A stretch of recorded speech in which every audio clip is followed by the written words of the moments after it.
Mon cher frère, je voudrais ici offrir un petit cadeau aux musulmans et aux chrétiens. Un petit cadeau juste. Zerabiso, Jean chapitre 11, verset 33-34,41-40. Donc dans la première partie, on nous dit ceci. Jésus, voyant la sœur de Lazare pleurer, Marthe, qui était la sœur de son ami Lazare, parce que Lazare était mort. Jésus est venu, il a appris la mort de Lazare. Il est venu. Et Jésus dit quoi? Il demande à la sœur de Lazare et aux juifs qui l'accompagnaient et qui pleuraient Lazare, où l'avez-vous mis? Et puis la sœur de Lazare lui dit, viens, on va te montrer là où on l'a enterré. Est-ce que Dieu peut-il demander à ces créatures où l'on avait enterré une autre créature? Parce que rien ne se cache aux yeux de Dieu, comme nous dit Ézéchiel chapitre 23. Rien ne se cache aux yeux de Dieu. Mais Jésus vient, il pleure, lui-même il pleure. Mais Jésus demande, où l'avez-vous enterré? Où l'avez-vous mis? Mon cher frère, est-ce que Dieu peut-il se renseigner auprès de ses créatures sur un endroit où aurait été enterré une autre de ses créatures? Non, celui-là n'est pas Dieu. Parce qu'il ignore où a été enterré sa créature. Il n'est pas Dieu. C'est pourquoi il confirme qu'il n'est pas Dieu. Versets 41 à 42. Pourquoi? Jésus, avant de ressusciter Lazare, il lève ses yeux au ciel.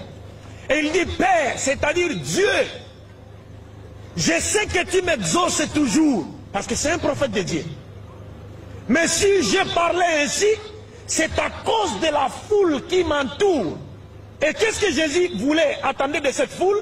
Il ajoute en disant, c'est à cause de la foule qui m'entoure, afin qu'il croie, c'est toi qui m'as envoyé.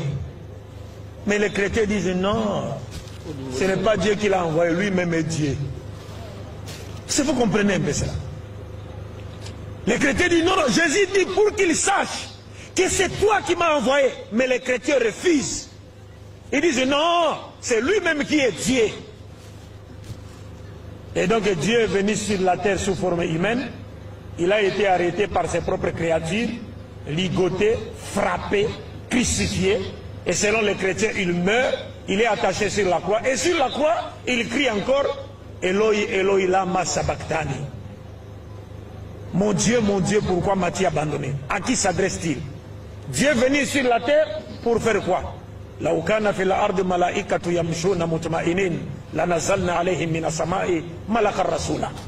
va venir faire quoi? Oh, il est venu nous sauver. Ah, il est venu nous sauver, mais il échoue. A-t-il sauvé le monde par sa mort? Non. Le taux de péché qui existait à l'époque de Jésus est aujourd'hui au-delà. C'est multiplié fois 1 million. Alors à quoi nous a servi la mort de Jésus? D'autres chrétiens nous disent non, non, non, non. Jésus est venu nous sauver du péché d'Adam et Ève.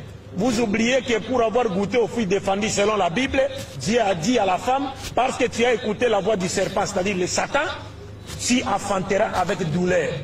Est-ce que depuis que les femmes chrétiennes ont crié en Jésus, ont-elles cessé d'enfanter avec douleur? Jamais. Non. Donc l'embargo de Dieu continue? Non. Ça, ce n'est pas Dieu. C'est ça. Amen. Dieu a créé Adam, il n'avait ni père ni mère. Adam n'est pas resté dans le liquide amniotique d'une femme comme Jésus. Adam n'est pas sorti d'entre les jambes d'une femme comme Jésus. Adam est sorti adulte portant la barbe. Il n'a pas goûté à la face. Ève est née, elle n'avait pas de mère. Mais Adam était considéré comme étant son père parce qu'elle a été tirée de son côté à l'exemple de la mère A et B. Et nous qui naissons selon la loi commune avec des pères et des mères, et Jésus qui est né sans père et avait une mère. Et cette naissance ne fait pas de lui un Dieu, sinon Adam serait plus Dieu que Jésus parce qu'il n'avait ni père ni mère. Et également Melchisédek. Et également Melchisédek dans Hébreux chapitre 7, il est dit de Melchisédek qu'il n'avait ni père ni mère. Or c'était un sacrificateur du Dieu très haut. Et Jésus-Christ était un disciple de Melchisédek, selon Hébreux. Il est sacrificateur selon l'ordre de Melchisédek. C'est pourquoi il a repris le symbolisme de Melchisédek, du vin et du pain, que Melchisédek avait donné à Abraham, le père des croyants, selon la Bible. Donc nous croyons à sa naissance miraculeuse, chose que la plupart des chrétiens refusent aujourd'hui. Parce qu'il y a des chrétiens qui disent non, non, non, non, non, Jésus devait avoir un père. Parce que s'il est né d'une mère simplement, il devait être une fille. parce que la femme porte des chromosomes XX et que c'est l'homme seul qui porte des chromosomes XY. Mais nous disons que Jésus est né sans père et avait une mère parce qu'il est né par la puissance de la parole créatrice de Dieu. Proverbe, Psaume chapitre 33, verset 6,9, Dieu dit, quand il veut faire quelque chose, il suffit qu'il dise soit et c'est. Et le Coran nous dit, donc nous croyons en cela. Nous croyons que Jésus est un envoyé de Dieu. Il est messager de Dieu, mais uniquement envoyé aux brebis perdues de la maison d'Israël, et non pas à toute l'humanité. Et nous croyons également que Jésus ne mourut pas sur la croix. C'est-à-dire les Juifs ne l'ont pas tué sur la croix. Parce que les chrétiens basent leur doctrine centrale, la doctrine fondamentale du christianisme, est basée sur, est fondée sur la mort prétendu expiatoire de Jésus-Christ pour le salut, pour notre salut. Nous disons que cette doctrine est d'origine satanique, parce que Jésus ne l'a pas enseigné. C'est pourquoi Jésus a maudit tout celui qui a voulu l'amener à la mort, en disant à Pilate, malheur à l'homme qui m'a livré entre tes mains. Il serait mieux qu'il ne soit pas né, car il a commis un plus grand péché. Comment voulez-vous qu'un acte que le Christ lui-même qualifie de plus grand péché puisse être salvateur pour l'humanité? Et dans Luc chapitre 22, 1 à 6, on nous dit Satan entra dans Judas. Il poussa Judas pour qu'il puisse trahir Jésus afin qu'il soit mis à mort. Qui pousse Judas à trahir Jésus? C'est Satan. Comment voulez-vous qu'un acte dont Satan est l'auteur puisse être salvateur pour l'humanité? Donc c'est une doctrine satanique. C'est pourquoi le christianisme n'est jamais parvenu à transformer une seule rue depuis qu'il existe. Et le christianisme ne transformera même pas une seule rue jusqu'à la fin du monde. Parce que le christianisme n'est pas la religion de Jésus. Le christianisme n'est pas la religion de Jésus. Jésus n'a nulle part dit dans la Bible, croyez à ma mort sur la croix pour avoir la vie éternelle. Non. Dans Luc chapitre 11, à partir du verset 29, nous lisons que lorsque Jésus prêchait, une femme lui a dit, heureux les seins qui t'a porté. Heureuse les mamelles qui t'ont allaité. Jésus s'est retourné vers cette femme et lui a dit, heureux plutôt ceux qui écoutent la parole de Dieu et qui la mettent en pratique. Il n'a jamais dit, heureux plutôt ceux qui croiront à ma mort sur la croix. Pas du tout, nulle part.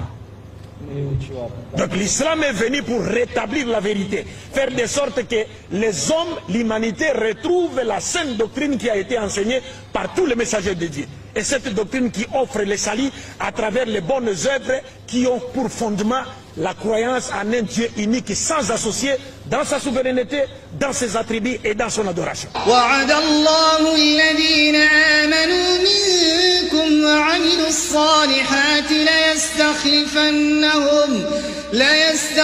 ليستخلفنهم في الأرض كما استخلف الذين من قبلهم